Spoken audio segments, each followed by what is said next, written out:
We all know that speaking is one of the four language skills or the macro skills, and it refers to the way that we express our emotions, our feelings, our ideas, and our thoughts through the medium called language. But in testing the speaking skills of our learners, it doesn't necessarily mean that we are just going to rely or refer to the eloquence of delivering a prepared speech, but rather to their capability to converse or carry out a conversation or communication process using their learned language fluently. In assessing the spoken ability of our learners, there are several components that we need to follow, and these criteria are used for us to evaluate their oral communication skills. This includes the pronunciation, their capability to pronounce the words, sentences, or phrases, and this is also word choice, grammar, and fluency. Testing the pronunciation skills of our learners is one way for us to assess their speaking capability or their speaking skills. Actually, there is no fixed criteria to judge what is a good or what is a bad pronunciation. It's just that we tend to accurately imitate a native speaker's way of pronouncing the words. It's either in American English or in British English. And because we believe that it measures our pronunciation skills. But actually, it is not. In testing the pronunciation skills of our students, it is all about the clarity and the comprehension, rather than just merely giving emphasis to its accuracy in pronouncing the words.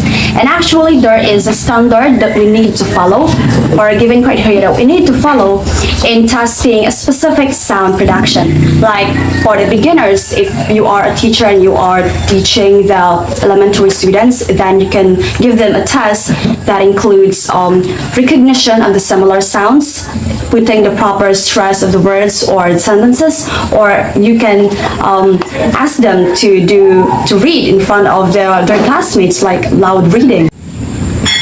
Directions. From a list of words in each group, read the word that has the same vowel sounds as the guide words. So these words here that is underlined, these are the guide word.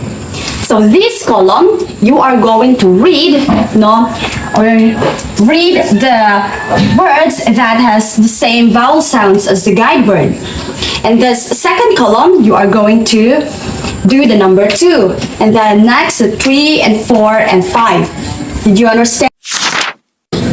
Testing the grammar skills of our students and learners is also one of the components that we need to follow in assessing the speaking skills of our students. Grammar tests involve correct usage of nouns and pronouns, verbs and tenses, and adjective and adverb forms in constructing a sentence or phrases, paragraphs. This test allows us to see the strengths and weaknesses of our students and for us to guide them in seeking improvements for them to improve their grammar skills.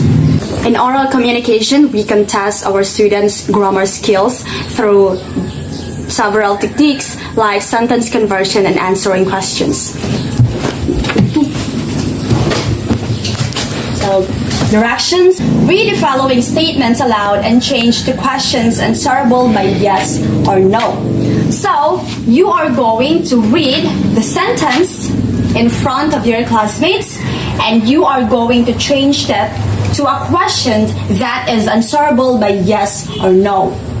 So, John, please read the statement or the first statement.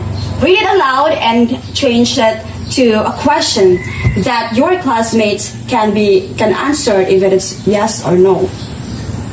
Okay? Next. Number 2. We have James. Okay?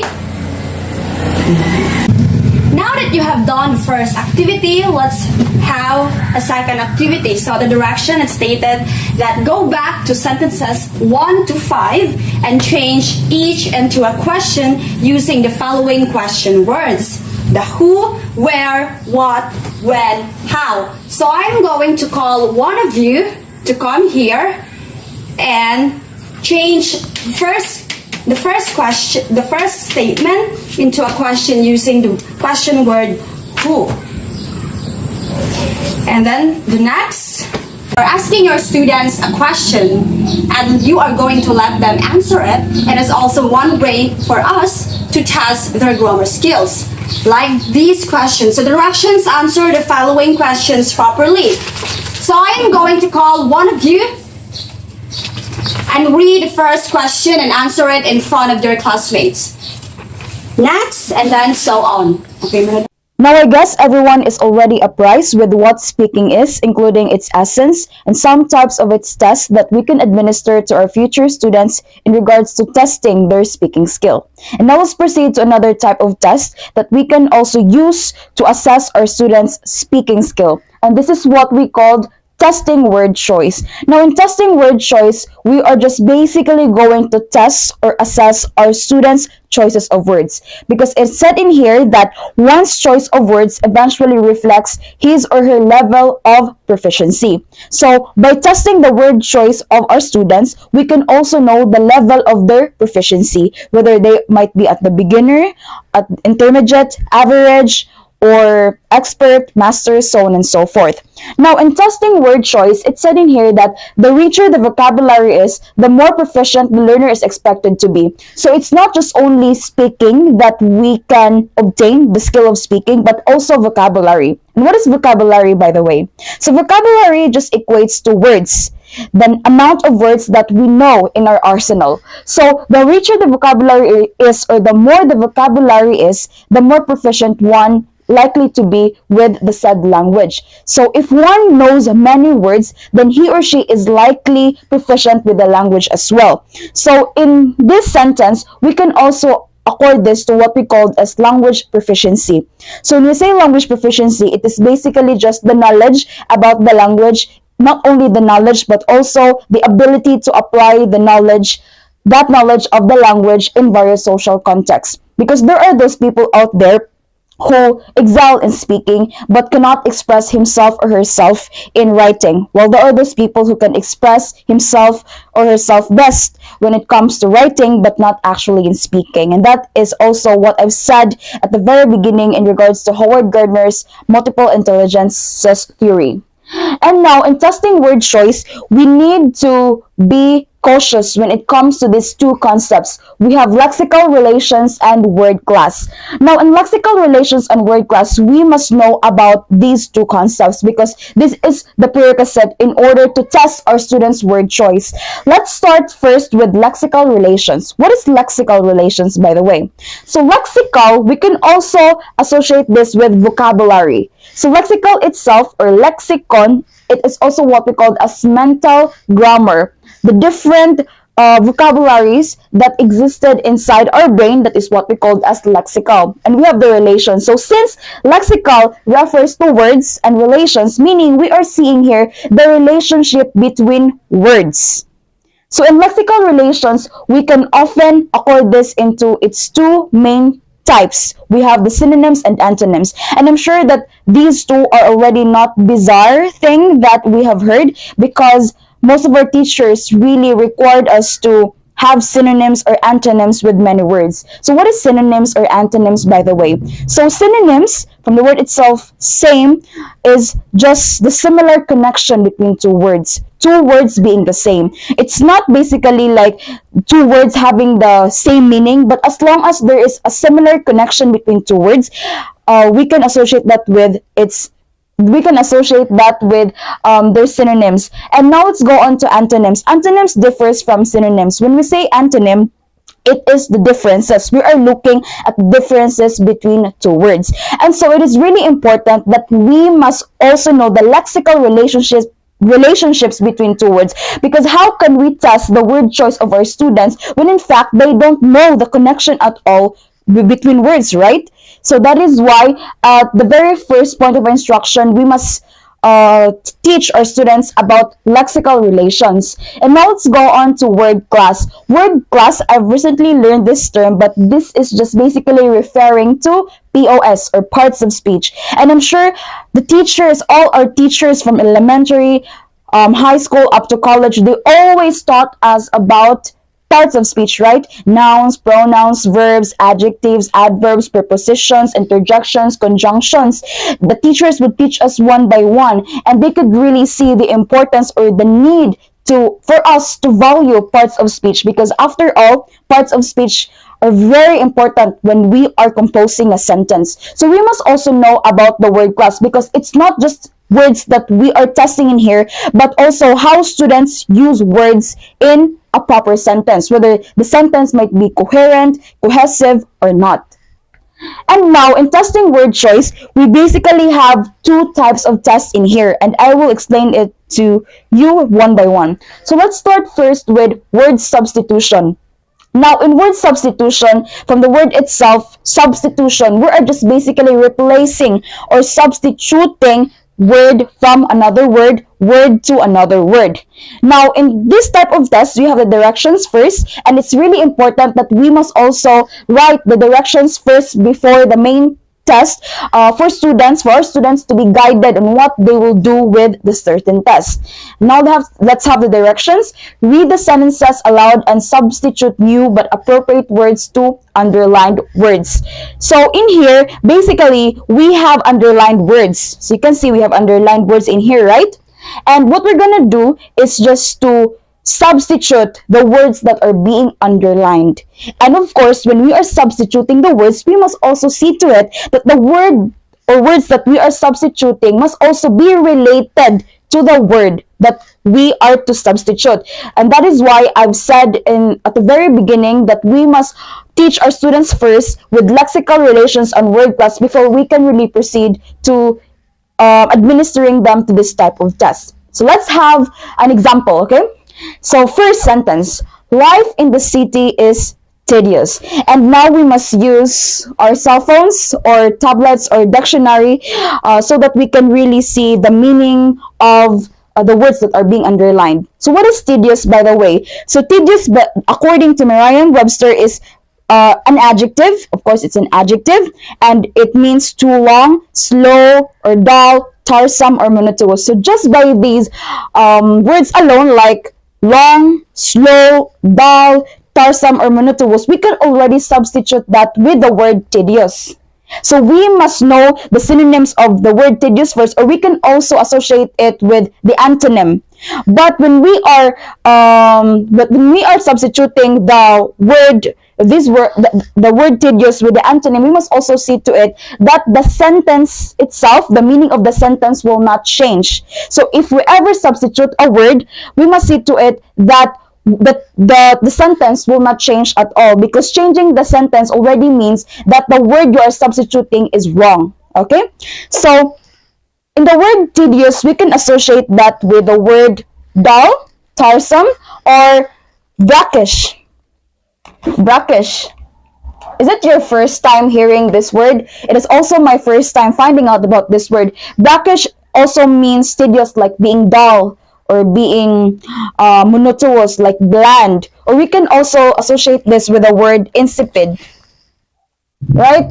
These words, both of these words are really deep, and it's also my first time hearing about these words and knowing about these words. So insipid just also means being brackish or tedious. And this one and this one are also adjectives. So we must see to it that the grammatical category of words are also the same.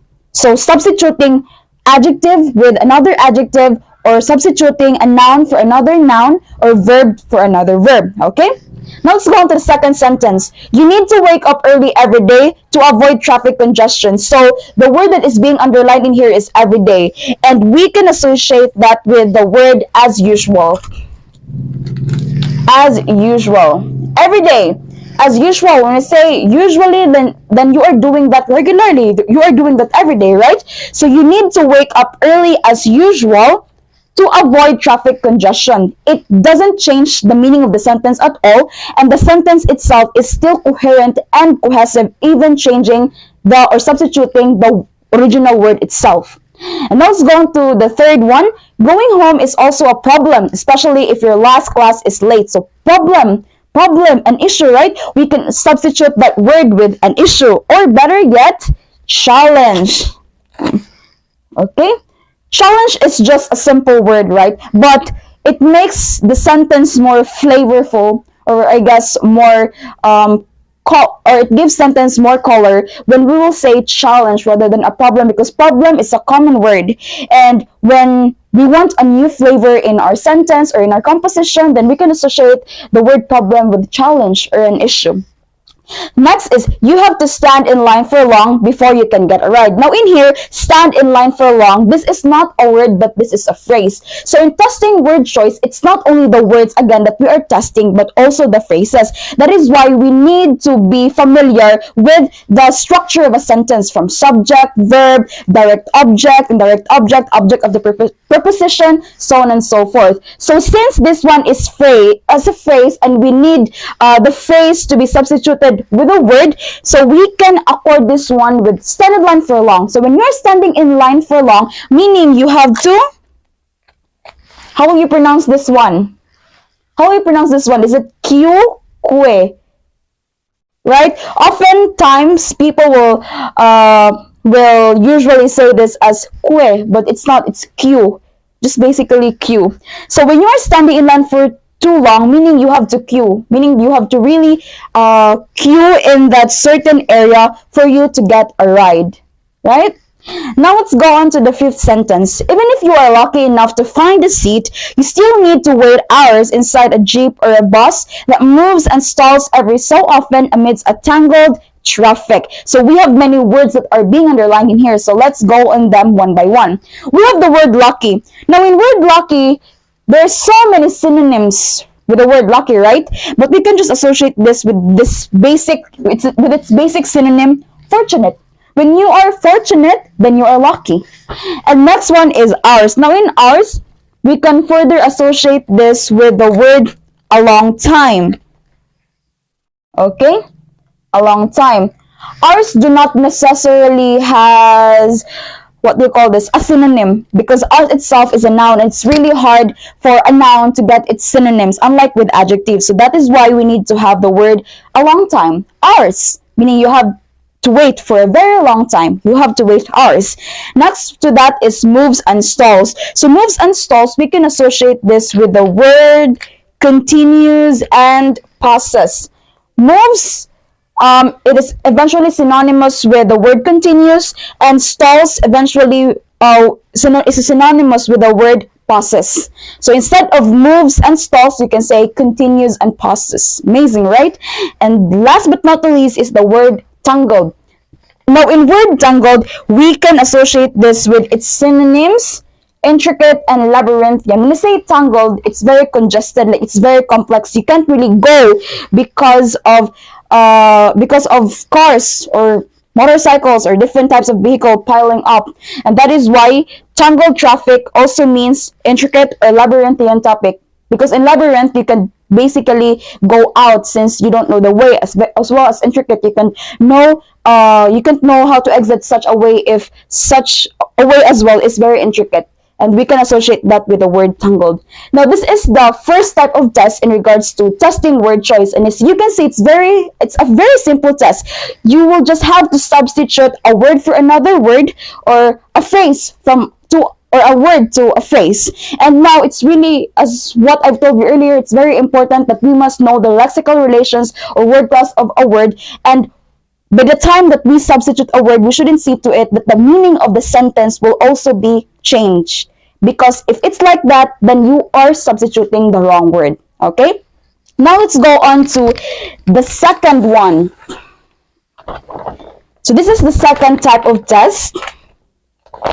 Just wait for a little bit. Okay, I'll just put it in here since I don't have any space. So this is the second type of test that we can administer as well in regards to testing the choices of words of our students. This one is just really simple. It's really easy and it doesn't really bother one to think complicated. And I have the last one in here. Let's just wait for a bit.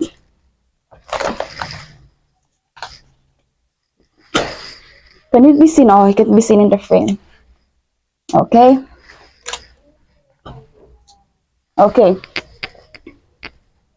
so in here, we have the second type of test, which is just basically supplying appropriate words to missing parts. So in the very first type of sentence, we are to substitute a word. Now we are to supply appropriate words to the missing parts. So as you can see, there are blanks in here. So this is similar to what we called a closed procedure or closed test. And I'm sure every one of us is already familiar with what closed test is. It is just basically referring to fill in the blanks. Most of our teachers most of the teachers use this type of test, and for me, I liked a closed type of test, but at some point it's really a challenge, especially if you don't know what to supply with those blanks. So in here, in the second types of tests, supplying appropriate words to missing parts, or what we call as closed test, we have the directions. First, complete each sentence by supplying the missing parts with appropriate words.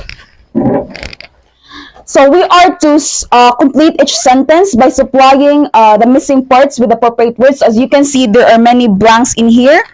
So what we're gonna do is just to basically put some appropriate words within those blanks, and we must see to it that whatever words that we are using again, it would not change the meaning of the sentence.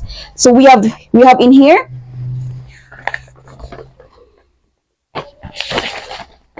So we have first blank along Rizal Park on an early Sunday morning can be a blank experience. Along Rizal Park, what are you going to do in the Rizal Park?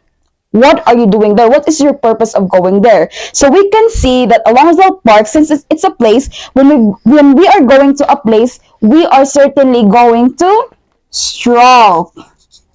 Strolling, or we can say walking. Especially when you are in a park, you will certainly walk, right? Or we can also say jogging. No? So we can associate many words in here. Along Rizal Park, or strolling, or walking, or jogging along Rizal Park, on an early Sunday morning can be a thrilling, right? Because when you are walking, you are jogging, strolling, it might be a thrilling experience, thrilling, or they say therapeutic. Therapeutic. So when I say thrilling, maybe strolling in the park might thrill you because you like walking, or it might be therapeutic, like it heals you, right? So we can associate that with these words. Well, you can also have another words that you can supply in this one, but as for me personally, we can also have the strolling, walking, jogging, thrilling, or therapeutic. Next, let's go to the second sentence. Armed with your blank lunch and an umbrella, you blank a bus or a jeep and blank along Taft Avenue. So armed with your lunch. So what is in a lunch? So we can say this as stuffed or packed.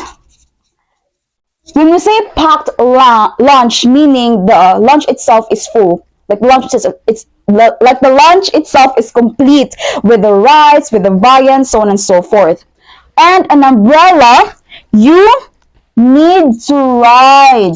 Okay? So need to ride, this one here is a phrase. So again, it's not just a matter of substituting words to another word, but also substituting phrase to phrase or words to words. So you need to ride a bus or a jeep. Of course, what are you gonna do? What are you being there in a bus or a jeep? You need to ride a jeep or bus, right? And to go along Taft Avenue. Now, what type of, not word class, but what type of phrase is here? Phrase is to go. So to go from the word itself to, so this one is infinitive. So see, that is why we really need to be knowledgeable about the parts of speech or everything there in the structures of English, so that we can also know what are the right words or phrases that we need to substitute or that we need to supply.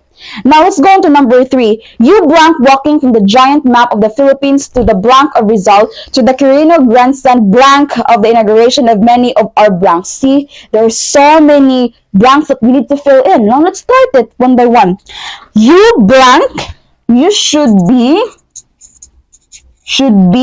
walking or you should be, or you must be walking from the giant map of the Philippines to the, so we can associate this with different direction, east, west, north, south. So let's just say north. North of Rizal to the Quirino Grandstand to vividly vividly witness the experience of the inauguration of many of our blank. So we can associate these with these words right here. You should be walking from the giant map of the Philippines to the north of Rizal to the Quirino Grandstand to vividly witness the awesome experience of the inauguration of many of our days. Okay? Now let's go on to the fourth one. As you walk, as you walk, you would see a lot of people. So let's have it here. You would see people blank in different activities. So when you are seeing people doing something, so we can say that they are randomly immersed on doing some activity. So we can say people immerse. So we also need to be careful with our subject verb agreement, and that is also one of the types of tests from earlier, testing grammar. So since people is a plural one, so we need to have a plural verb. Okay, people immerse in different activities. Some are eating their food, others are simply exercising, several are just seated under the, where are they seated? Might be a tree, right? So tree, while reading, sleeping, or what are they doing with their friends? Maybe laughing or talking. So we can say laughing. Laughing is better because when you are with your friends, you will certainly laugh. Am I not right? And last but not the least, we have, there are also bystanders, mostly blank, selling their wares, and photographers blank you with please to take your photos. So we can see this as there are also bystanders, mostly blank, selling their wares. Maybe they might be busy selling their wares, right? So we can associate this with a word busy, selling their wares, and photographers might be wanting to beg you to take a photo. So we can say trying to beg you with please to take your photos. As simple as that. So as you can see, although these two types of tests, the first one as well as this recent one that I was explaining to you, might be similar at some point, but they're actually different. Their similarity is just we really need to put words by either substituting or supplying. But the main difference in here is that this one is a closed type of test, meaning we really have to supply the blanks in a sentence, and with the other one, we just really need to substitute the underlined words. But at the end, anyway, it has the same goals. Both of these types of tests have the same goals, and that is to test the word choice. So in the future, we can also administer these two tests to our students to test their word choice. By testing their word choice, again, we are also testing their vocabulary and their proficiency. So that's it for testing word choice. Now let's proceed to another type of test that we can give to our students to test their speaking skill.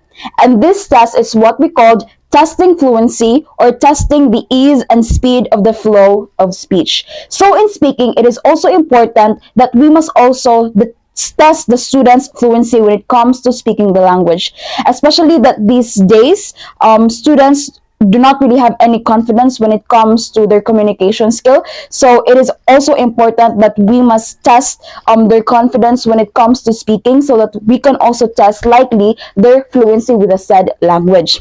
So let's start first with defining what fluency is. So what is fluency?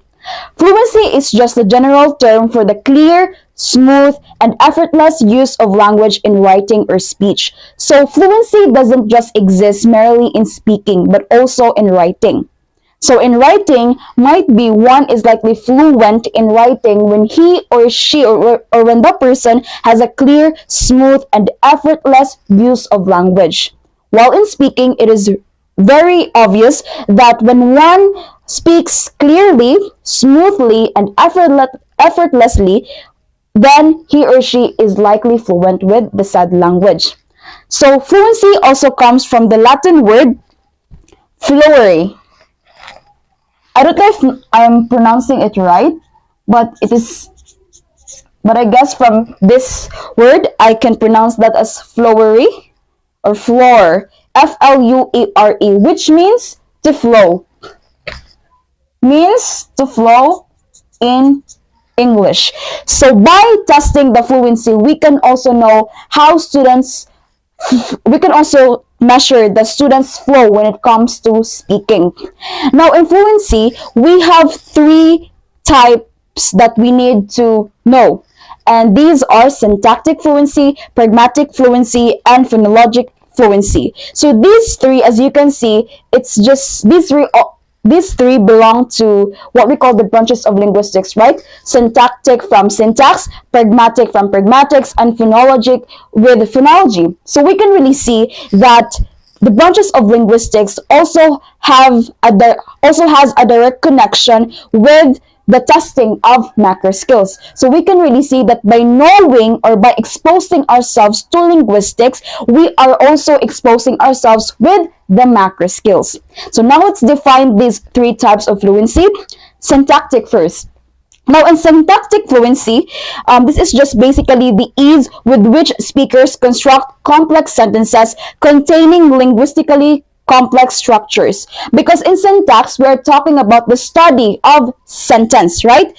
Combining words to phrases, phrases to clauses, and clauses to sentences. So since syntax talks about the study of sentences or how we form sentences through words, phrases, and clauses, syntactic fluency is also talking about the ease or the clear, smooth, and effortless use of language by composing complex sentences. So we have different types of sentences. We can have simple, compound, compound complex, or complex sentences. So when one is able to construct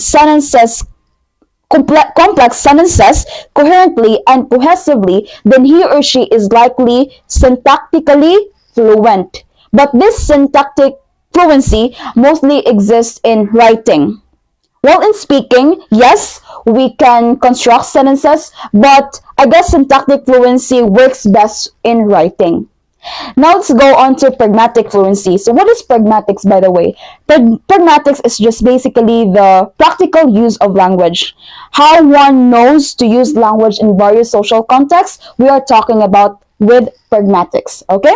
So pragmatic fluency, on the other hand, is refers to both knowing and demonstrating what one wants to say within and in response to various situational constraints. So when one is able to know the situation or the context that he or she is in and is able to demonstrate the use of language appropriate to that specific setting that he or she is in, then he or she is likely to be pragmatically fluent or pragmatically competent.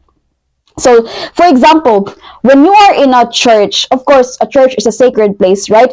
Of course, when you are in a sacred place that is really highly respected, you wouldn't shout and you wouldn't say vulgar words, those words or profanities that could that is not really appropriate with the setting that you're in. So once you ever do such things which are not really fit to the setting that you are in, that you are currently in, then you are not having pragmatic fluency. Okay? Now let's go on to phonologic fluency.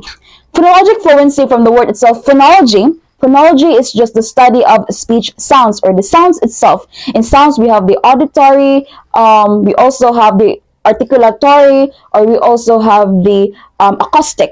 So in phonologic fluency, it refers to the ease of producing long and complex strings of sounds within meaningful language units. So phonologic fluency, this is in accordance with the IPA.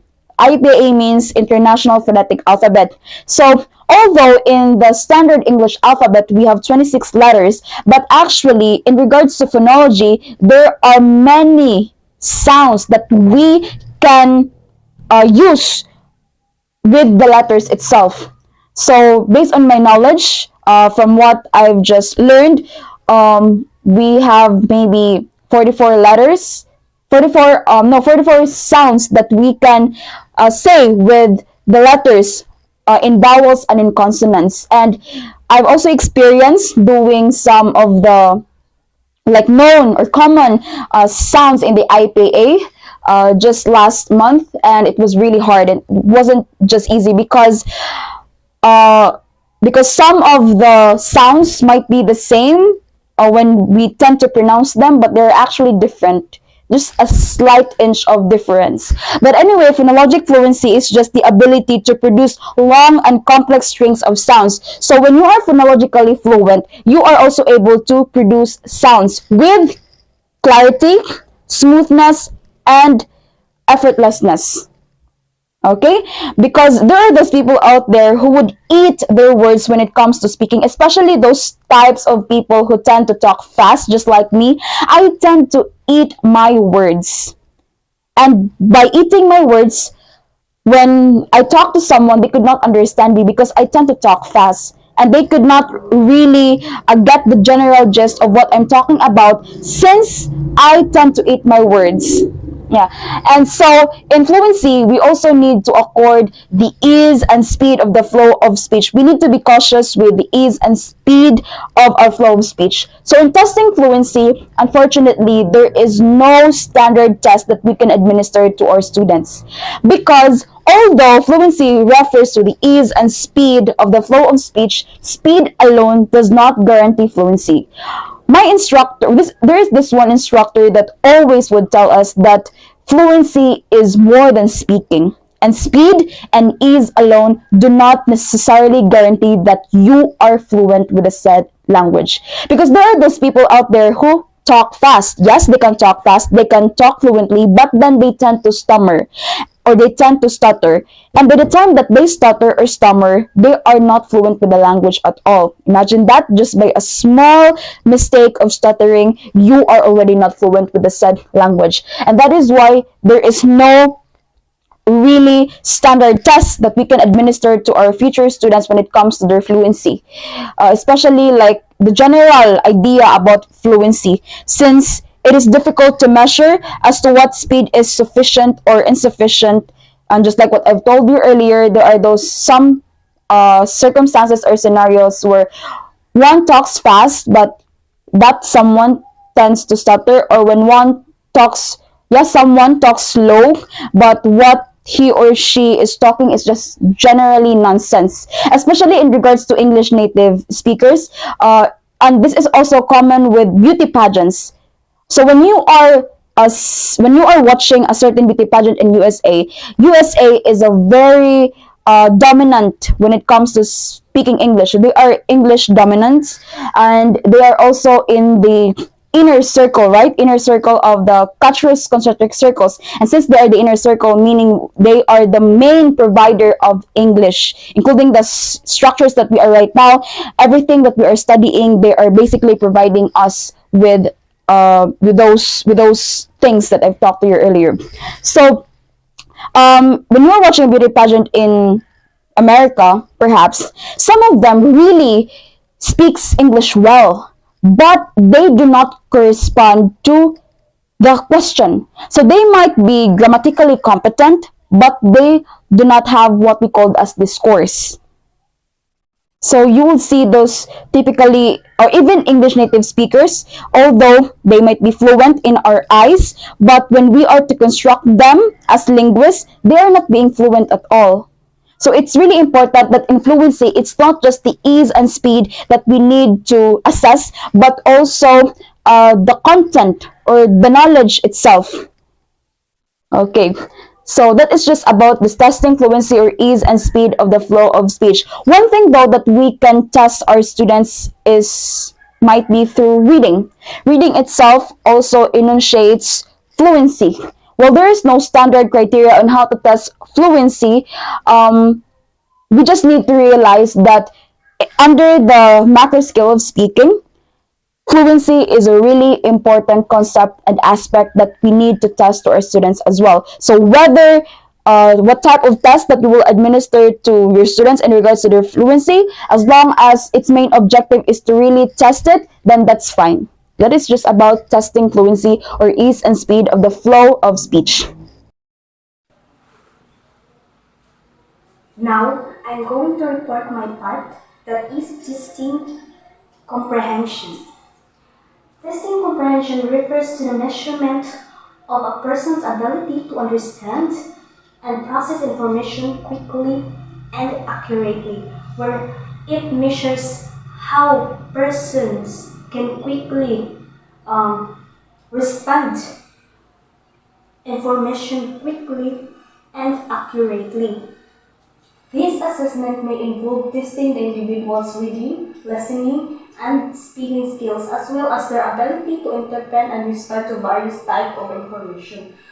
Which is this assessment is involved the three macro skills, that is the reading, listening, and speaking skills, where it really needs a comprehension to interpret and respond to various type of information. Rather, this can be done through various methods, as reading comprehension exercise. That is when you read some context and you will comprehend it to understand. Listening comprehension task, where you can listen some quotes, some proverbs that we have to comprehend to understand it deeply. What is the real meaning or point that will give to us?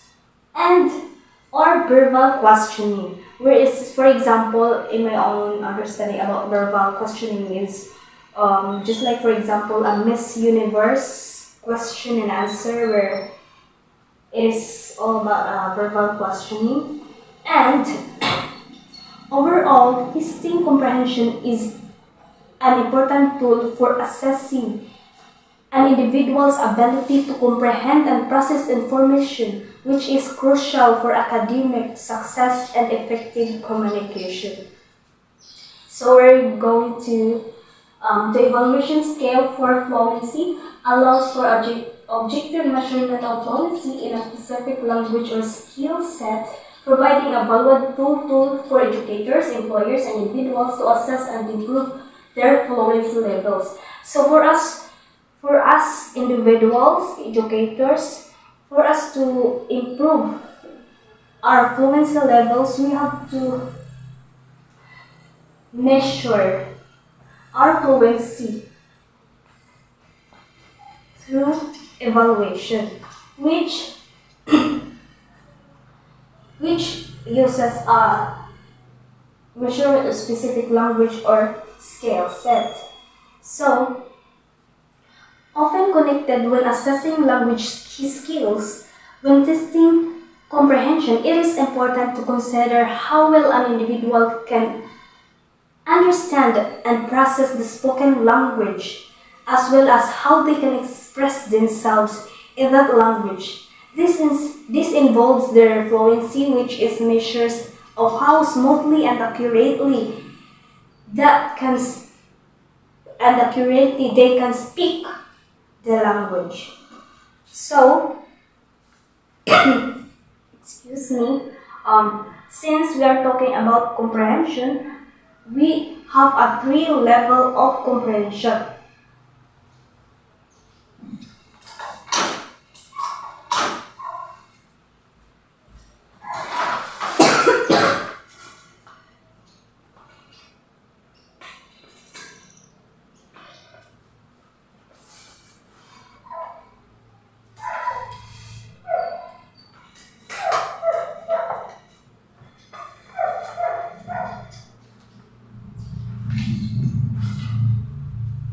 Okay, there are three levels of comprehension. The first one is literal comprehension, which a reader is able to recall specific details such as names of the characters, their actions, or the main events that took place, where A reader, after reading a story, he or she can recall some specific details. Just like, for example, after reading this story, The Three Little Pigs, the reader can recall that there were three pigs named Practical, Fiddler, and Piffer, that they built houses out of straw, sticks, and bricks. So, since the definition is so very understandable, so let's move on to the second one, inferential comprehension, where the reader is able to make inferences about the character's motivation and the outcome of the story based on the clues provided in the text. Just for example, in mystery novel, the reader might infer that a character is the culprit based on a subtitle in the story, even if the text does not explicitly state it. The reader might know what is the motivation or the lessons of the story based on the context or text without saying the motivation, what is it, the reader can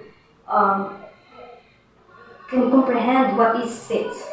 And the third one is critical comprehension, where the reader is able to critically evaluate the author's argument, identify potential biases, and form their own opinion based on the evidence presented. From the word itself, critically, where a reader can critically comprehend, which is, for example, reading an article about the effects of climate change. And the reader may critically evaluate the evidence presented from their own opinion on the existing issue based on the additional research and analysis. So, that's all for my topic. Thank you. I hope you understand my topic about testing comprehension and the three levels of comprehension, that is literal comprehension, inferential comprehension, and critical comprehension. Thank you. Good morning, everyone. My name is Mitzi Logornio. I am the next reporter to tackle our topic for today, which is testing writing. So, testing writing is focused primarily on evaluating the student's ability to express their ideas in writing, taking into consideration its 5 component parts, which is content, form, grammar, style, and mechanics. So, when testing writing skills, teachers are primarily concerned with assessing students' ability to express ideas in writing. They evaluate 5 key components: content, form, grammar, style, and mechanics. These components help provide feedback and evaluate students' overall writing abilities, ensuring they have a strong foundation before exploring specialized forms of writing like creative or technical writing. So, let's move to the next part, which is the testing the content. Content refers to the ideas expressed in the writing. Oneness of general idea must be observed by the writer. All parts of the composition must relate to the main topic. Test items focusing on content may include writing specific details on general topic, writing a general statement encompassing all specific details, identifying and deleting unrelated sentences in a paragraph. Examples are given below. A. Providing specific details to general ideas. So, when testing the content of writing, it is important for the writer to ensure that all parts of the composition relate to one main topic. This can be assessed through tasks such as writing specific details on a general topic, creating a general statement that encompasses all specific details, and identifying all deleting unrelated sentences in a paragraph. This test helps evaluate the writer's ability to maintain coherence and relevance in the writing. So, let's move to another part of our lesson. Directions. Write 5 specific details related to the given general statement. So, traveling to foreign countries is rewarding. So, one of those things to write specific details into general is that based on this, number one, it is experiencing the vibrant street markets of Marrakech, Morocco is one of the general examples in this number one. So, let's proceed to number two. The Filipino drama series reflect the country's cultural practices. So, in general, depicting the importance of close-knit family relationships and reflects for elders is one of the best example of specific to general example of this topic of us. So, let's proceed to number three. Some Filipino cultural traits are negative. So, the best example I can give to you is that the prevalence of crab mentality where people pull each other down instead of supporting one another. So proceed to number four. My best friend and I are the exact opposites. So I can give a general example of this is that while I am outgoing and adventurous, my best friend is an introvert and prefers quiet evenings at home. So proceed to number five. Life is like a stage. So, for example, just as actors play different roles on stage, individuals navigate through various roles and responsibilities in life, adapting to different situations. So, let's proceed to the other one, direction. Write a general statement to express the main idea of each group of sentences. So, number one, he is often absent in class. 2. He seldom recites. 3. He fails most of his quizzes. 4. He seldom passes an assignment or seat work. 5. He sometimes cut classes. The main idea or general idea in a statement is that the main idea of the group of sentences is that the person described has poor academic performance and attendance resulting in frequent absences, lack of participation, low quiz scores, and difficulty completing assignments. So, let's move forward. B. She is near when I need her. 2. She remembers the specific occasions in my life. 3rd, she can keep sensitive matters a secret. 4th, we like almost the same things. 5th is that she lavish with her praises but candid with her criticisms. So the best main general statement I can give to you is that the main idea of the group of sentences is that the person described is a reliable and supportive friend who is present when needed. Remembers important occasion, maintains confidentiality, shares similar interests, and provides both positive feedback and honest criticisms. So, let's move to number 2, which is testing the form. Form refers to the organization of the content into a unified, coherent written presentation.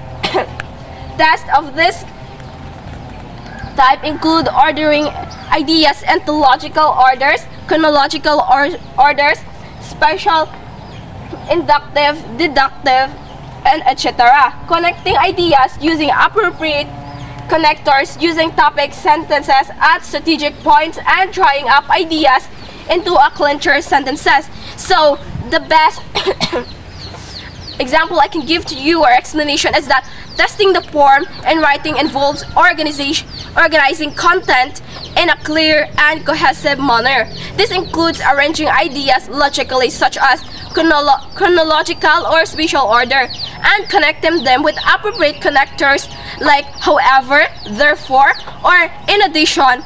Each paragraph should begin with a topic sentence that introduces the main idea, followed by supporting details, and should conclude with a clincher sentence that summarizes or reinforce the key point.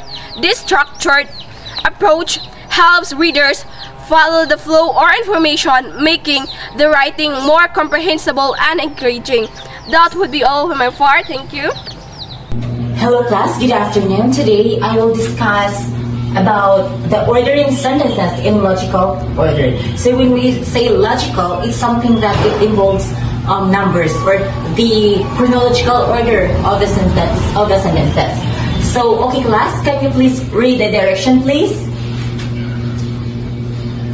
So the direction is that arrange the following sentences in jumbled order into one coherent paragraph.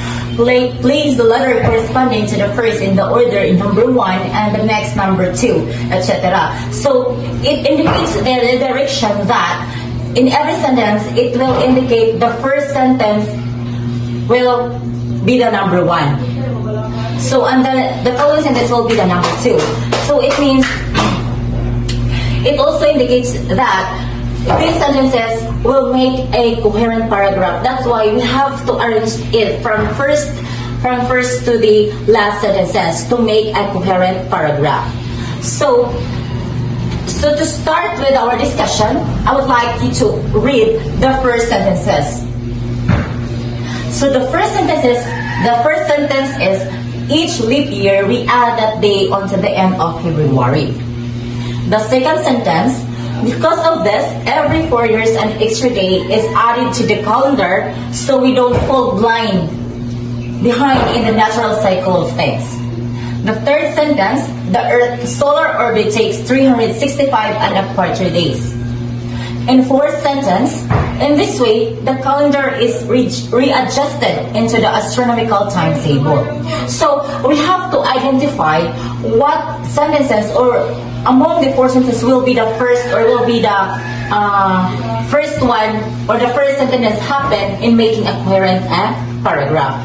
So we just have to observe the sentence upon the happenings of each situation. So the first happen is that the Earth's solar orbit takes 365 days and a quarter days. So it means it talks about how our solar system works or our solar orbit. So it means this the number 3 will be the first sentence in making the coherent paragraph. So upon making paragraph, let us indicate that this sentence will be the first sentence upon making the coherent paragraph. So I indicate there the number 1. So again, and also after indicating the number 1, we have to find the next sentence that is appropriate in making a coherent paragraph. So after the Earth's solar orbit takes 300 and a quarter days, let's proceed to what will happen upon that 365 days. So the next sentence will be each leap year we add that day onto the end of February. So each leap year we add that day onto the end of February. So this sentence supposedly be the second sentences in making the coherent paragraph. So let's indicate this, or let's put number 2 before after some number. So for us to identify the first, second, third, and fourth sentences upon making the coherent paragraph. So let's proceed to the third sentence. So we already have the first sentence and the second sentence. The first sentence is the Earth's solar orbit takes 365 and a quarter days. The next sentence is that each leap year we add that day onto the end of February. So something that we need something more for us to have a coherent and meaningful paragraph. So the next sentence will be, because of this, every 4 years an extra day is added to the calendar so we don't fall behind in the natural cycle of things. We already have the third sentences, which will be the second sentences. Because of this, every 4 years an extra day is added to the calendar so we don't fall behind in the natural cycle of things. This sentence supposedly the number 3. So let's put number 3 so that we can identify from first sentences to the last sentence. So the last one will be this one. In this way, the calendar is readjusted into the astronomical timetable. This will be the last sentence upon making the coherent paragraph. So through these given sentences, we can create a coherent paragraph that is more meaningful and also understandable by the readers. And that way, we already know how to arrange the sentences into coherent paragraph. Upon arranging the sentence into a coherent paragraph, we have to think about or to observe what is the first happenings. Unsay unang nahitabo, sunod ikaduha nga nahitabo, ikatulo, until mahimo nimo ang coherent paragraph na naa siya connection every sentences. Understand, class? Okay, very good. So, let's proceed about the connecting ideas using an appropriate connector. So, in making a paragraph, we cannot fully understand a sentence or a paragraph on its meaning if we don't have a connection like mga articles, preposition, and many more. So, connecting ideas using an appropriate connector.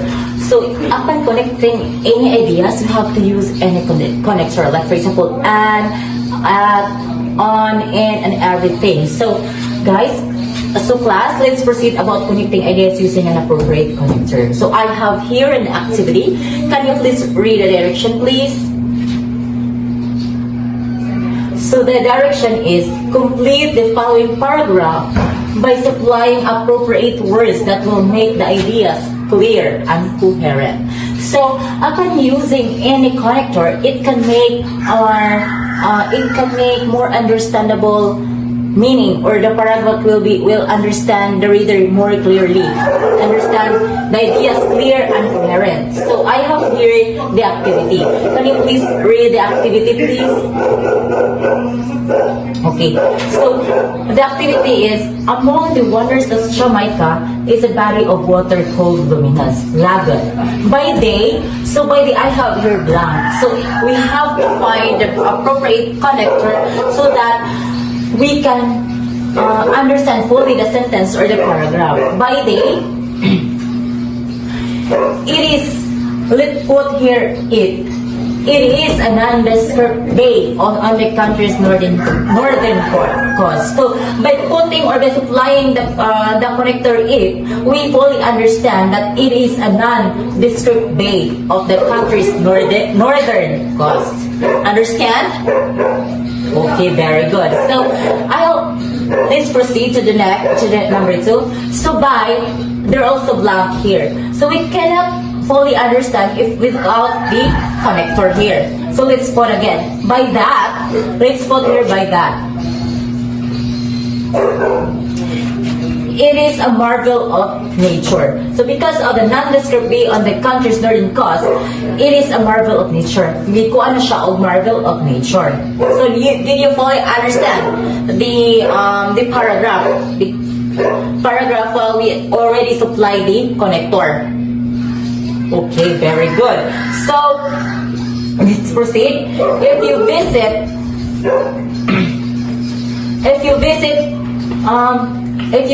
the luminous lagoon, so ang gikuan ani, ang focus if you visit the luminous lagoon, ato na siyang lidan o it, because it's a name of place. If you visit it after dark, sabot na siya, so it's understandable. So, it's already, nagdiin na po siya connector dili para mas masabtan pa o more sa readers. Understand? So, ang i-focus dili, if you visit after dark, murag tao ang simplify ani sa black. So, it means you. If you visit it after dark, you notice the water is filled of millions of phosphorescent organisms.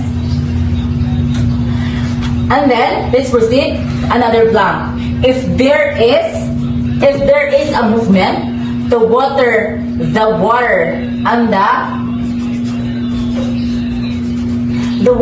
the creatures in the bay glow. So the sentence is, if there is a movement, the water and the creatures in the bay glow. So glow siya. So nakasabot ra if we already have the connectors. Masabtan ra we fully understand the meaning of the sentence. Understand, class? Okay, very good. So we already know how important it is, the connector, upon reading the paragraph, upon understanding the given paragraph or the given story. We cannot fully understand the story or the thought. We cannot really get the meaning if there is some words lacking upon the paragraphs. That's why connectors is very important, as well as the ordering of sentences. Okay, if your paragraph, if the story is not being ordered or is not being arranged, the sentences it can cause confusion to the students. That's why it's very important to know. It's important to know that about ordering sentences in logical order, and also by the using of appropriate connectors. Did you understand? Okay. So, class, again, let's proceed about next topic, with this writing a topic sentence. So, when we see topic sentence, is that what is the focus of the paragraph, or what is the main idea of a story? Upon writing a topic sentence or choosing a topic sentence, you have to read from the beginning of the story until then, so that you will identify or you can observe what will be the focus or what will be the main thought of the story. Am I understood? Okay, so I have here some story or a paragraph that I want you to identify what will be the topic sentence. So I will be reading the paragraph, and I want you to identify, class, what will be the topic sentence. So the paragraph is, education does not dangle to the students opportunity of working abroad when they enroll. Those who take education know that the job is not lucrative because salaries of teachers are not big. Yet, many students want to become teachers. When asked about the reason, some say they want to be part of the education of the youth. Others claim that they love working with children. So upon hearing about what I have read, what comes in your mind about what I have read, or what comes in your mind about topic sentence? So what should be the thought of this paragraph? So the thought of this paragraph is that about education, the profession, about how important education it is, how important teachers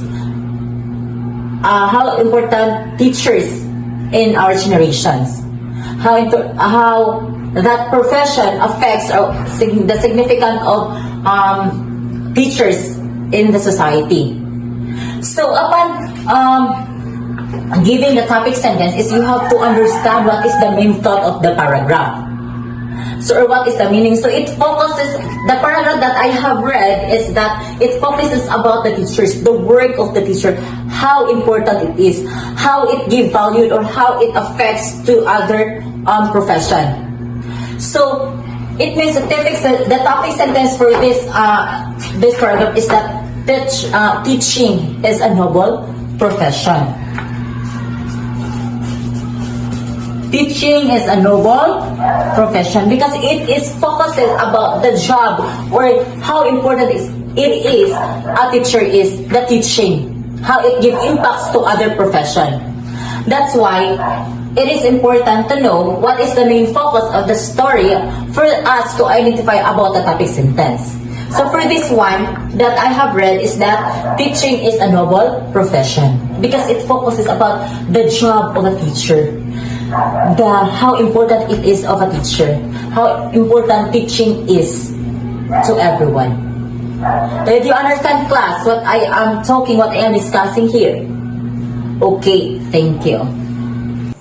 So, hello everyone. Today we're gonna talk about the testing grammar, and testing syntactic patterns, and testing style. So, what is testing grammar? Grammatical usage is always a part of any language test.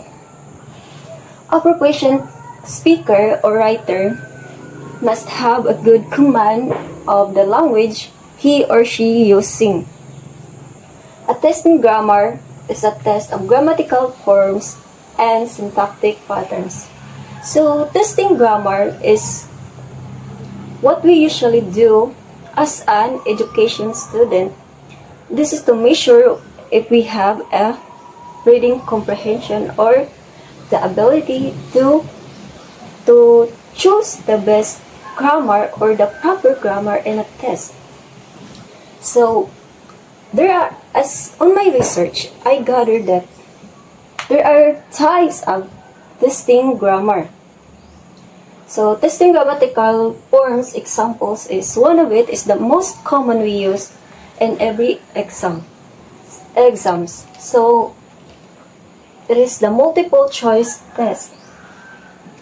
So, multiple choice test is the way of testing grammatical knowledge. These tests have the advantage of being easy to grade and being able to cover a lot of grammatical points quickly. So, example here is, because my mother was sick, I longed to go home last week. So there are 4 choices to be choose. So one of it is the right answer of the sentence. So the answer here is either had, have, has, or hadn't. So multiple choice test is examples of testing grammar. So another examples of testing grammar is the error correction. Error correction items are also useful for testing grammar. An error correction item is one in which the testee is given a sentence with an error. So in a sentence, there is a word that is have an error. So just like in multiple choice test, so you are given choices that or phrases, sentence marked with letters, and it is the need to decide which of the words or phrase has the error. Next to examples of grammatical testing is items to test knowledge of words or sentence order. Other types of items can be used to test the knowledge of word order. So the traditional way is to present the testee with 4 alternative word orders. So just like multiple choice test, so you're given a choice to choose the best word. So another is the completion items. Completion items are items in which the testees are asked to fill in the blanks in sentences. So completion items is the most common in exams, especially in identifications. So next is transformation items. In this type of item, testees are given a sentence and the first few words of another sentence is to change the original sentence without changing the meaning. So without changing the meaning. So the sentence will create another words without changing its meaning. Another one is the transformation items. In this type of item, testees are given a sentence and the first few words of another sentence to change the original sentence without changing the meaning. That's the transformation item. So another is the word changing items. in which the testees are given a sentence and a word which they need to fit into the sentence by changing the form of the word. Changing the need to fit into the sentence by changing the form of the word. So word changing from the word change, changing the words. Last of testing grammar examples is sentence combining exercises. Sentence combining exercises can play a part in testing grammar as well as it is more traditional use as a part of composition testing and training. So, testees might be instructed to combine the following sentences using a relative pronoun. So that's would be all for the testing grammar. Next is the testing syntactic patterns. Testing syntactic patterns. What is syntactic pattern? It is a tool for matching elements with syntax objects. Syntax patterns are used extensively in macro skills, especially for separating the input into name pieces so they can be rearranged. In that way, a syntax pattern does for a syntax object what a regular expression does for a string. So I have a test here to test the testing syntactic patterns. So the direction is combine the following groups of words into coherent synthesis. There are words here and you need to arrange it and create the sentence into a coherent. So there are two items here. So I would like you to answer this and these two items. Here the other one.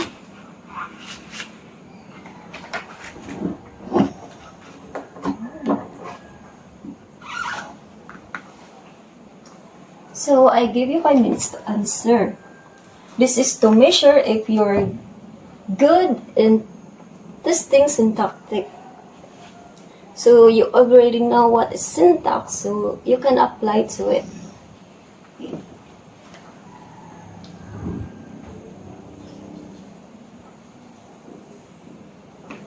So okay, so much for that. Next we will gonna talk about the testing style. So what is testing style? Style pertains to the choice of structures and lexical items to give a particular tone or flavor to the writing. So the macro skills involved here is the speak or any kinds of your macro skills is involved to the choice of structures and lexical items to give a particular tone. So choice of structures refers to various ways of expressing sentences. Lexicals, so lexical items involve vocabulary usage. Style writing requires that word choice should consider clarity, appropriateness, and variety. The first rule in communication is clarity of ideas. So, for you to communicate clearly, your ideas should be in clarity to avoid misunderstanding. So, there are two types of testing style. First is the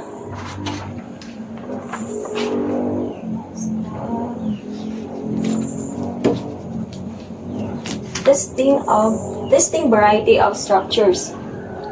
So let's have another activity about testing style. So I have here 3 items. 3 items only. Directions is rearrange the following sentences according to the directions given. So, in every sentence, there's a directions, just like number 1, the contestant was looking anxious when he entered the theater. So the direction here is begin when unlocking. Number 2, the ushers instructed the guests to wait at the lobby. So the direction here is to change the sentence to passive voice. Last is, she went home early yesterday. Classes were suspended because of power outage. The direction here is to combine the sentence into complex sentence. So another type of test that we can administer to assess our students' style, we can also have this what we call as testing lexical items. Unfortunately, I don't have any visual aids with me because this is not originally my part, but since urgently I will have to do this, then I will just basically just put a reference in here about how to test the style, especially the testing of lexical items of the students. So what we have in here is testing lexical items. So when we talk about lexical, it means mental grammar. So the different words, the different grammar that we know inside our head, eventually what we call as mental grammar, we also refer to that as lexical grammar or lexical. So lexicon can also be referred to as vocabulary. And as they say, that the more vocabulary we know, the more proficient as well we are with the language itself. Do you believe that a person who has or who knows really lots of words is also likely to be proficient with the said language? Do you believe so? Would you like to agree? Well, if you believe, then you have your own idea. Well, for those people who don't believe so, then you also have your general idea about what it means to be proficient with the said language.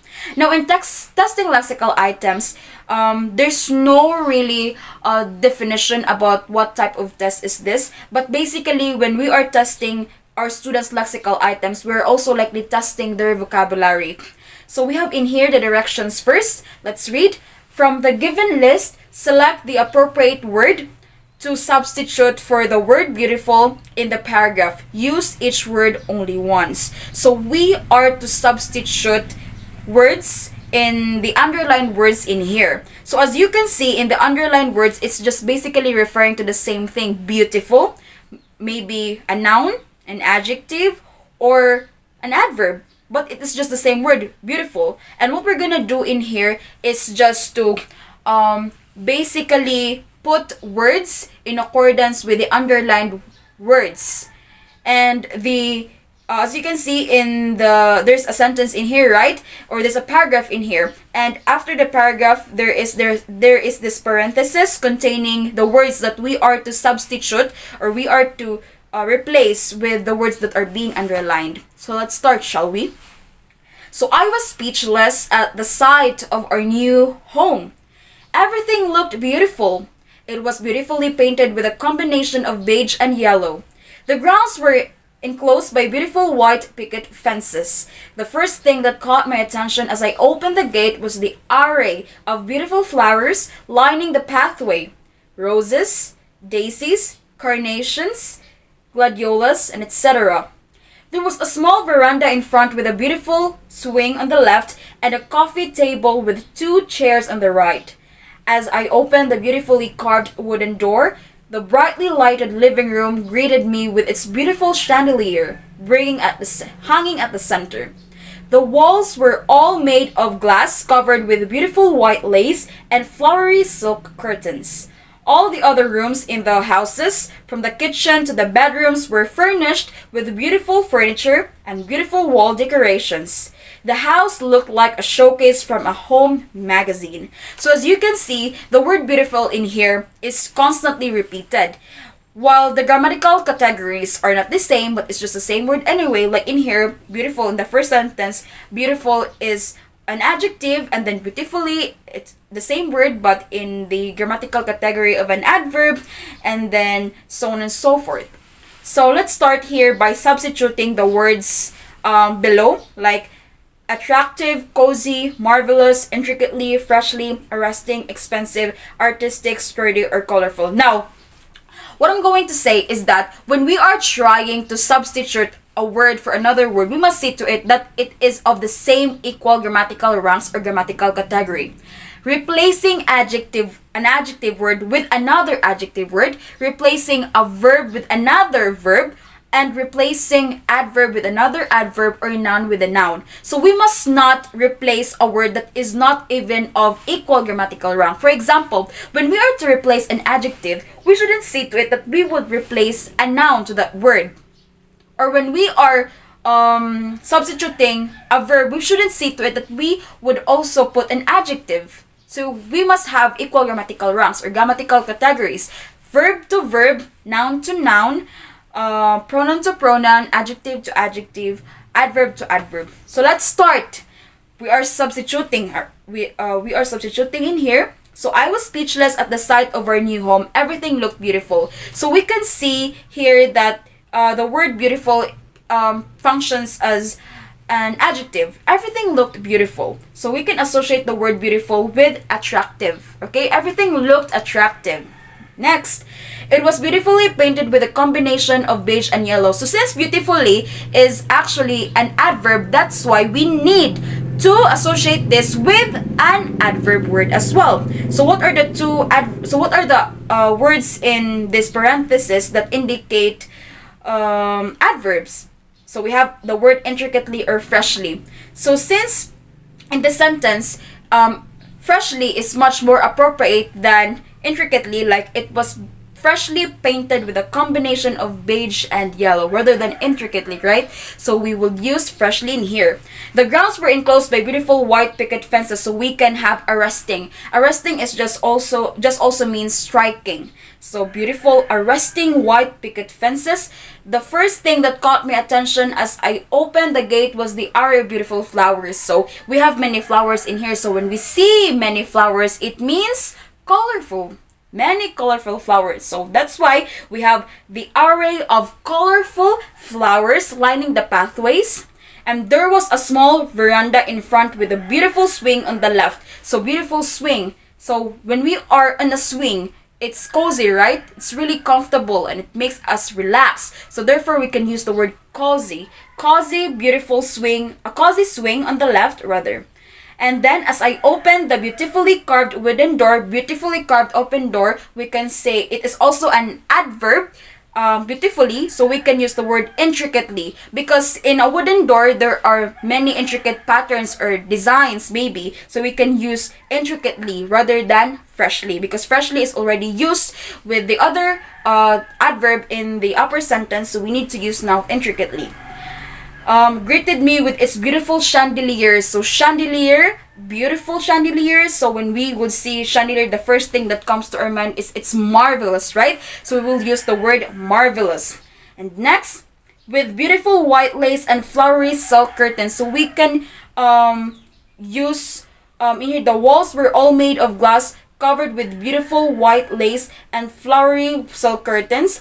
All the other rooms in the house, from the kitchen up to the bedrooms, were furnished with beautiful furniture. So beautiful furniture, since furniture are a bit strong or solid, then we can use that with the word sturdy. Sturdy furniture and beautiful wall decorations or artistic wall decorations. Since when we are seeing patterns or designs or art decos, then we are also incorporating it with artists, with arts itself. The house looked like a showcase from a home magazine. So that's it. So the main idea why we are testing lexical items as well is for students to not to repeatedly use the same word most of the times in a writing. Because when we are using the same words in our writing, or not only in writing but when we are speaking as well, it makes the speech and the writing itself dull or boring, right? We are constantly repeating word, and this might irk someone up, especially me as a bit of an impatient individual. I tend to really be irritated when I hear the same words most of the times, because as they say, one word is enough for a wise man. And just like in testing lexical item, one vocabulary as well is one word as well repeatedly using one word is also not wise. So that is why we need to have more vocabulary inside our head, our lexicons, or lexicals, so that by the time that we write, we can also incorporate many words in order to make the writing a bit more artistic, aesthetic, as they say.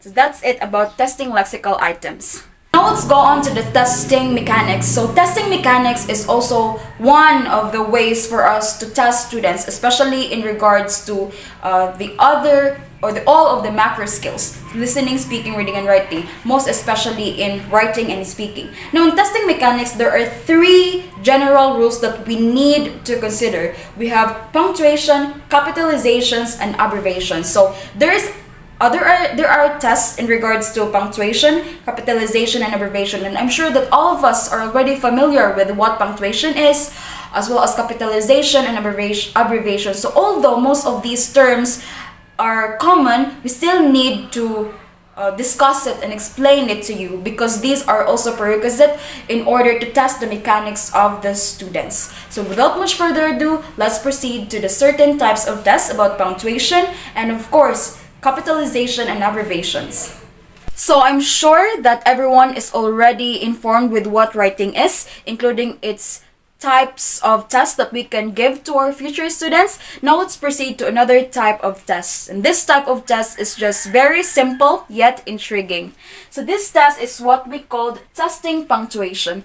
Now I'm sure that every one of us, when it comes to punctuation, it's really not a bizarre concept, since when we are writing, we often include punctuation marks in our writing. And the way we write, especially in sentences, when we try to combine words to words, phrases to phrases, and clauses to clauses, we really often use punctuation marks. Now, before we can really proceed to the discussion about punctuation marks and some of the tests that we can administer to our students in regards to testing their punctuation, let's have a little bit of an exercise first. So this exercise is just guessing the type of punctuation mark. So I will show you the mark itself, and what you're going to do is just to basically tell me the name of the punctuation mark that I will be flashing. So for example, in this one, so this one is obviously a quotation mark, right? Quotation marks. And we often use quotation marks when we are having direct speech, or when we're incorporating a direct speech to our writing. We often use quotation marks, or in quotes, or in questions alone. So this one is a quotation mark. How about this one? This is a dash. This is not a dash, but this is a hyphen. So a hyphen is often used when we try to connect words, especially those words that can be compounded, these compound words, like the word well-deserved. We often use punctuation hyphen in order to connect the word well to deserved. We have that one. How about this one? This is this is a colon. This one is a very obvious period, or period is also called as full stop. So we are using period to indicate that the sentence already ends. Okay. This is comma. Comma used to know when to pause, or to pause a certain, or to separate a certain part or a certain concept out of the different concepts in the sentence. This starts with letter E. Yes, ellipsis. Ellipsis. How about this one? This is parenthesis, or we often call this as round brackets. This one. How about this one? This is square brackets. This one, very obvious. When we're asking questions, we need to use this punctuation mark. Yes, question mark. How about this one? This is obviously an apostrophe. So we often use apostrophe when we are showcasing a possessive case of a noun or a pronoun. It's just here. How about this here? Oh, sorry. We don't need to use apostrophe when we are showcasing possessive case of pronouns, but in nouns, it is really imperative that we use an apostrophe to show possession. How about this one? This is it is interchange. This one is, it is a semicolon. This one, used to express intense emotions, exclamation mark. How about this one? This is a, yes, slash. This one, basically when we try to put this mark in a sentence, this is a, yeah, underline. And this one, last but not the least, we have, yes, asterisk. So these marks that I show you earlier, and you were also trying to guess the marks. So these are eventually what we called punctuation marks. So what is punctuation mark, by the way? So punctuation mark actually comes from the Latin word punctuare. Punctuare or punctuare. I don't know if I'm pronouncing it right, but let's just say punctuare since it's Latin. Punctuare, punctuare, which means making a point. So when you are putting punctuation marks in the sentence itself or in your writing piece, you are also trying to making a point. You are making a point, and in what way? So punctuation is a set of marks used to regulate text and clarify their meanings by separating or linking words, phrases, and clauses. So by punctuation marks, we are to control the text. We can manipulate the text as much as we want.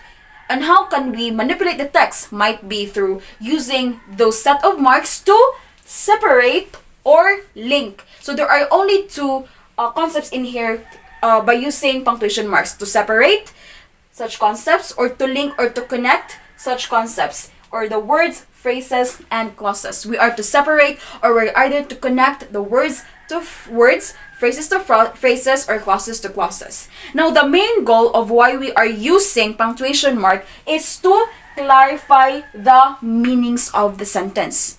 In order for the sentence to not be ambiguous, then we need to use punctuation marks to give clarity to the meaning, so that by the time that the reader will ever read our writing piece, they will not be confused at all. They will not be confused about the meanings of the sentence. Now, in testing punctuation, it is also the art of dividing a written composition into sentences by points or stops. So just like what I've told you earlier, it is in writing that we can really use punctuation marks, or punctuation marks are really evident when we are writing. Now, let's just do it this way. For example, in this sentence, Maria John's wife walks in the park.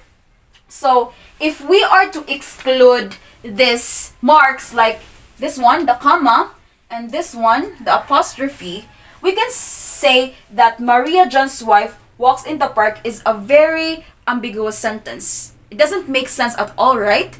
While if we are to put punctuation mark, for example, Maria is a female name, so it's a feminine name, so we need to put a comma in here, Maria, John's wife. In order to show a possession that Maria is really John's wife, we need to put, yes, apostrophe. And that's what I've said earlier, in the case of nouns, we really need to use apostrophe when we are trying to show a possessive case of it. And walks in the park, that's just okay. So Maria, pause, John's wife walks in the park. So it is very evident that Maria is really John's wife, and that Maria eventually walks in the park. So see, unlike when we are to exclude the punctuation marks, the sentence would really be ambiguous. It wouldn't make sense, and it would really lead to more misunderstanding. Now, how can we test our students' punctuation? So we have this type of test, and we also have its directions. So we have to read the directions first. Insert in the parentheses provided the correct punctuation marks. So, okay, let's just pass by that.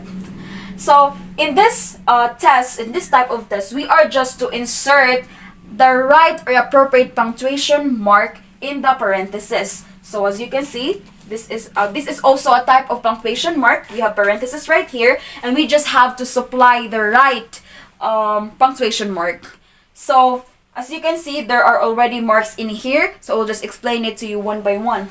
When E. Stanley Jones, parenthesis, well-known missionary to India, had the opportunity to meet with Mahatma Gandhi, he asked a searching question of India's revered leaders. So let's start with this one. When E, supposed to say that E is the middle initial of Stanley Jones, because there are those types of writing wherein the middle initial would come first, and then the name, the first name as well as the surname would come later. So let's just have it right here. When E, we need to put a comma to separate the middle initial out from the first name and the surname. And then comma again after Jones. Well known. So since well known is obviously a compound word, we need to use what? What punctuation mark? Yes, we need to use hyphen. So we need to use hyphen. Well known missionary to India. We need to put a comma again, separate it. Had the opportunity to meet with Mahatma Gandhi. He asked a searching question of India, and then we have an S right here. So one way of putting an apostrophe in a certain type of testing punctuation mark is just to basically seeing it that there is an S before the word, after the word. So when there is an S after the word, it's very evident that we really need to put an apostrophe in here to indicate or to show possession with a word. Just like in here, there is an S in here. That is why we need to put apostrophe first to show possession in the word India. Reverend the leader, we need to put comma again. Now, how can Christianity to make a stronger impact on your country? This is a question, right? This is a question. And since this question is in a direct speech tone, we need to put quotation marks. So quotation marks first before the first letter of the question. How can Christianity make a stronger impact on your country? And then we need to put question mark first before the quotation mark, because quotation mark is not just this one, right? There are two quotation marks. So we have this one and then this one. So we shouldn't put the quotation marks in here and then put the question mark in here. So we first need to put the question mark first and then the quotation mark later. Gandhi thoughtfully replied that the things would be required. Okay, required. And this is in the colon. This is in a colon. Why? Because we are stipulating examples. When we are stipulating examples, we really need to use colon, right? First, of course, we need to put comma. Christians must begin to live more like Jesus, and stop, period, full stop. So what is our indication that we need to use period? Because the next sentence is eventually starting with a capital letter, and of course when there's a capital letter, we need to make the sentence stop. Okay, that's just my theory. That's just my perspective. And then after that, just like in here, second, comma again, the Christian's faith should be presented without any adulteration, period again. Third, comma, Christians should emphasize love, comma, which is at the heart of the gospel, and period. That's it. That is just how we can test our students when it comes to their testing punctuation. But the most important one is that whatever types of tests we would give to our students eventually in regards to testing their punctuation, we must see to it that the students would value the main objective, and that is to give clarity to the meanings of the sentence in whatever writing that they are immersed to. So now, let's move on to testing abbreviation and capitalization. So I have here a passage where I want you to point out the words that needs to be capitalized or words need to have an abbreviation. So the 4,000-mile-long Great Wall of China was built to keep out invaders from the north. The first wall was constructed by Shi Huangdi, the first emperor of China, who lived between 259 before Christ. But in Anno Domini 1644, the great Manchus broke through the Great Wall and overran China. So in this passage, I want you to go back in the past lessons about the rules in capitalization and the rules in abbreviation. So the rules in capitalization, you need to capitalize the proper nouns. So what are the proper nouns? Proper nouns are the specific noun of a person, things, or places. So in this passage, the 400-mile-long Great Wall of China, so since this one is a proper names of the place, so we need to capitalize the Great as well as the China. And then Roosevelt came out invaded from the north. North here need to capitalize also because it is a specific name of a director. The first wall was constructed by Shi Huangdi, which is a proper noun, a specific name of a person. The first emperor of China, who lived between 259 before Christ. So we need to improvise the before Christ, and we need to make this as BC. But in Anno Domini, so in Anno Domini, we also need to put an abbreviation in this one. This would be AD 1644, the Great Marcus. So since Great Marcus is a specific name of a person, so we need to capitalize the first letter of the word. Brought to the Great Wall and overran China. So in capitalizing and putting abbreviation in words, you need to know its rules. So you don't, dili ka dapat magpataka o capitalize and put some abbreviation. You will need to know its rules, and you need to know its rules for you to have a proper capitalization, a proper abbreviation of the words. And that would be all for my part. Thank you so much.